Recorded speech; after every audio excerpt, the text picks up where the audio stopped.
আসসালামু আলাইকুম। আশা করি সবাই ভালো সুস্থ আছে। আলহামদুলিল্লাহ আমরা ভালো আছি। Guys, welcome back to our channel. আবার এসে গেছি আমি আরেকটা নতুন ভিডিও নিয়ে।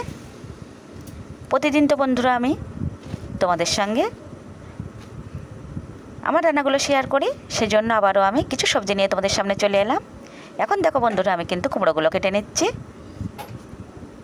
আজকে আমি দুভাগে সবজি বানাবো, একটা শেয়ার করব। ভিডিওটা কিন্তু শুরুতে তোমরা একটা লাইক দেবে, আর ফুল ভিডিওটা দেখার অনুরোধ রইল আমার তোমাদের কাছে। একেবারে যেন স্কিপ করবে না বন্ধুরা। লাইক, কমেন্ট, শেয়ার অবশ্যই করবে। কুমড়োটা আমার কাটা হয়ে গেছে, এখন আমি ওলটা কেটে নিচ্ছি। সকালে কিন্তু প্রতিদিন আমরা হাউস ওয়াইফ যারা, অনেক কিন্তু আমাদের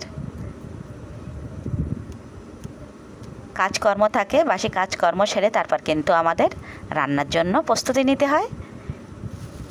সবজি করা, বাটনা বাটা, মাছ কাটা, তারপরে কাঠের জালে রান্না, অনেক কিছু আমাদের করতে হয়। এখানে আমি কিছু কুমড়ো কেটে নিয়েছি আর পুঁই শাক দিয়েছি। পুঁই শাক দিয়ে কুমড়ো চিংড়ির একটা চচ্চড়ি বানাবো, আর ওল দিয়ে চিংড়ির ঝোল বানাবো। আর এখানে আমি কিছু মশলাও বেটে নিয়েছি। প্রতিদিন আমি তো শিলপাটায় বেটে রান্নাগুলো করি। সবগুলো গুছিয়ে আমি উনানের পাশে চলে এলাম। এখন আমি উনানটা ধরিয়ে নিচ্ছি। উনানটা আমার ধরানো হয়ে গেছে। এখন আমি কড়াই বসিয়ে দিলাম। কড়াইতে দিয়ে দেব পরিমাণ মতো তেল।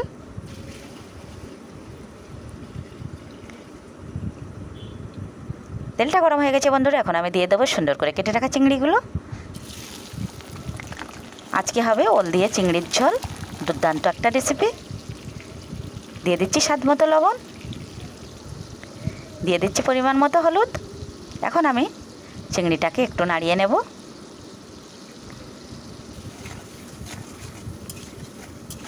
মশলার সঙ্গে কষিয়ে নিলেও কিন্তু হতো, কিন্তু আমি চিংড়িগুলো আগে থেকে একটু ভেজে তুলে রেখে দেব।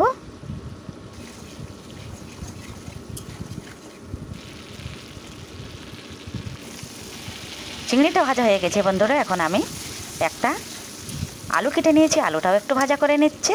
ওলের মধ্যে একটু আলু দিতে হবে, ওলটা একটু কম আছে জন্য। আর ওলের মধ্যে একটু আলু দিয়ে ঝোল বানালে কিন্তু সেটাও একটা অন্য রকমের স্বাদ হয়। আলুটা আমি ভেজে তুলে নিয়েছি। এখন আমি আরও একটু তেল দিয়ে দিলাম। ওই তেলের মধ্যে দিয়ে দিচ্ছি পেঁয়াজ কুচি।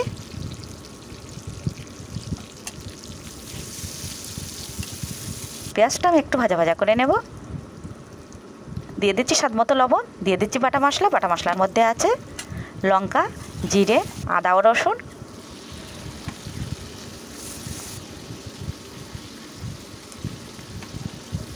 বাটনার জলটাও দিয়ে দিলাম। এখন দিয়ে দিলাম একটু হলুদের গুঁড়ো। এখন দিয়ে দিচ্ছি একটু লঙ্কার গুঁড়ো। মশলাটা আমি সুন্দর করে কষিয়ে নিচ্ছি।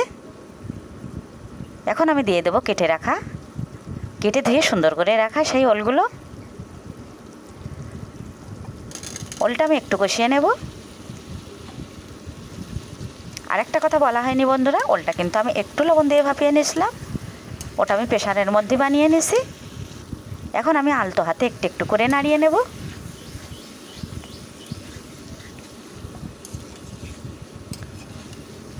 মশলার সঙ্গে বেশ সুন্দর করে কিন্তু ওলটা আমার একেবারেই কষানো হয়ে গেছে। এখন আমি দিয়ে দিচ্ছি সেই ভেজে রাখা আলু ও চিংড়িগুলো।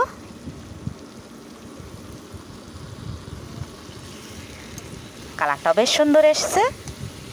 অনেকক্ষণ ধরে কিন্তু মশলা কষিয়ে নিয়ে এভাবে আমি আজকেই রান্নাটা বানাচ্ছি। বেশ ভালো করে আমি আলতো হাতে কিন্তু নাড়িয়ে নিচ্ছি, যেহেতু ওলটা ভাপানো ছিল, আলুগুলোও ভাজা ছিল। এখন আমি একটু ঢাকনা দিয়ে ঢেকে দিলাম। আসছি কিছুক্ষণ পর।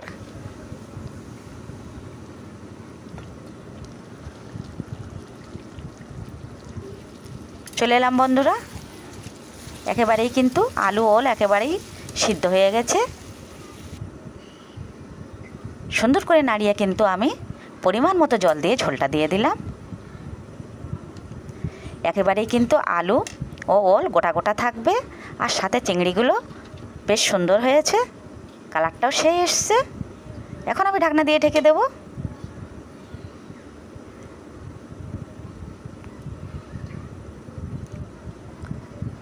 ঢাকনাটা খুলে আমি একটু নাড়িয়ে নেব। এভাবে ঝোলঝোল অবস্থায় কিন্তু আমি নামিয়ে নেব। যেসব বন্ধুরা আগে থেকে চ্যানেলটি সাবস্ক্রাইব করে রেখেছে তাদের সঙ্গে সঙ্গে ধন্যবাদ। এখনও যারা চ্যানেলটি সাবস্ক্রাইব করেনি বন্ধুরা, প্লিজ চ্যানেলটি সাবস্ক্রাইব করে দিয়ে আবারও দেখা হচ্ছে নতুন কোনো ভিডিওর সাথে। ততক্ষণে সবাই ভালো ও সুস্থ থেকো। একেবারেই ওল আলু ও চিংড়ির ঝোল কিন্তু আমার একেবারেই রেডি। এখন আমি গরমা গরম একটু কিন্তু ভাত বেড়ে নেব। উপরে একটু আমি জিরের গুঁড়ো দিয়ে দিলাম। ভাত বেড়ে দিয়ে কিন্তু হাজব্যান্ডকে ভাত দিয়ে দিয়েছি। এখন আমি ভিডিওটা শেষ করব।